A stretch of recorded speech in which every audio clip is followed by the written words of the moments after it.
प्रत्येक गावी एक तरी सप्ताह हा असतोच. आमच्या गावाकडे ही सप्ताह होता, त्यामुळे आम्हीही गावाकडे गेलो होतो. 7-8 दिवसासाठी तिथे सकाळी-सकाळी ज्ञानेश्वरी पारायण, नंतर भजन, यज्ञ आणि भागवत कथा आणि रात्री कीर्तन असं काही दिवस रात्र देवाचं नामस्मरण होत होतं.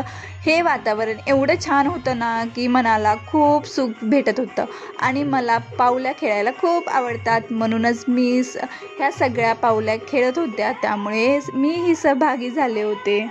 माझ्याबरोबर श्रीषाही पावल्या खेळत होती आणि श्रीषाने खूप एन्जॉय केला. पूर्ण गाव हा भागवत कथेमध्ये उपस्थित असतो. या 7-8 दिवसामध्ये गाव पूर्ण गजबजलेला असतो. गावाची शोभाही या 7-8 दिवसातच पाहायला भेटते. सगळ्यांच्या घरी एक तरी पाहुणा आलेलाच असतो आणि भागवत कथा संपली की थोड्या वेळाने रोज असं काही प्रसादाचं ताट असतं आणि याची टेस्ट एवढी छान असते ना. ह्या सप्त्यामधून माणसाला खूप काही समजतं, शिकायला भेटतं, खूप काही पाहायला अनुभवायला भेटतं.